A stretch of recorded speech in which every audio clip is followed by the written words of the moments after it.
प्यारे बच्चों, आज हम लोग अपनी पाठ्य पुस्तक बसंत भाग 3 के 9वें पाठ को पढ़ेंगे और ये पाठ है कबीर की साखियाँ। सर्वप्रथम हम लोग कबीर के विषय में कुछ जानकारी ले लें। कबीर 15वीं शताब्दी के भारतीय रहस्यवादी कवि और संत थे। वे हिंदी साहित्य के भक्तिकालीन युग में परमेश्वर की भक्ति के लिए एक महान प्रवर्तक के रूप में उभरे। तो आइए इनकी जो रचना है हमारे पुस्तक में उसे हम लोग देखें और पढ़ें। आओ बच्चे, हम लोग कबीर की साखियों का अर्थ समझने का प्रयास करते हैं। पाठ नंबर 9 है ये, तो पढ़ते हैं हम लोग दोहे को सर्वप्रथम। जाति न पूछो साधकी, पूछ लीजिए ज्ञान, मोल करो तरवार का, पड़ा रहन दो म्यान। यहाँ कबीरदास जी इस दोहे के माध्यम से यह कहना चाहते हैं कि किसी भी सज्जन पुरुष, संत पुरुष, ज्ञानी पुरुष से उनकी जाति के विषय में नहीं पूछना चाहिए। उनके अंदर जो ज्ञान की बातें हैं उसे ही हमें ग्रहण करना चाहिए। जिस प्रकार तलवार की ही हमें जरूरत पड़ती है, युद्ध क्षेत्र में तलवार की ही जरूरत पड़ती है, तो उसी का मोल भाव होना चाहिए, ना कि उसको रखने के लिए जो म्यान होता है उसका मोल भाव। अर्थात ज्ञानी पुरुष का ज्ञान हमें ग्रहण करना चाहिए। दूसरा दोहा हम लोग आते हैं। आवत गारी एक है, उलटत होई अनेक, कह कबीर नहीं उलटिए, वही एक की एक। कबीरदास जी इस दोहे के माध्यम से यह बतलाना चाहते हैं कि अगर कोई व्यक्ति गाली देता है, अपशब्द कहता है, तो उसे पलटकर गाली नहीं देनी चाहिए, क्योंकि गाली आती तो एक है, परंतु जब हम उसे उलट करके पुनः उसे गाली देंगे देने वाले को, तो वह गाली बढ़ जाएगी उसकी संख्या, और दोनों तरफ से जब गालियां चलेंगी तो वह गाली एक नहीं अनेक हो जाएगी। अतः हमें किसी के अपशब्द का, किसी के गाली का पलटकर जवाब नहीं देना चाहिए। तीसरा दोहा हम लोग आते हैं, समझने का प्रयास करें।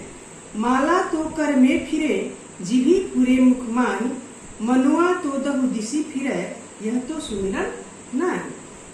कबीरदास जी कहते हैं यहाँ पर बाह्याडंबर का उन्होंने खंडन किया है यहाँ पर, और कहते हैं कि माला को हाथ में लेकर फिराने से हमारे अंदर कोई परिवर्तन आने वाला नहीं है। माला हमारे हाथ में फिरता है, परंतु जीभ हमारे मुख के अंदर सभी दिशाओं में भ्रमण करती है। इसी प्रकार मन जो है हमारा, सुमिरन तो कर रहे हैं, परंतु हमारा अंतर मन स्थिर नहीं है। अगर स्थिर मन से हम सुमिरन नहीं करेंगे प्रभु का, तो वह सुमिरन के समान नहीं है। अर्थात अपने मन को एकाग्रचित करके ही हमें सुमिरन करना चाहिए।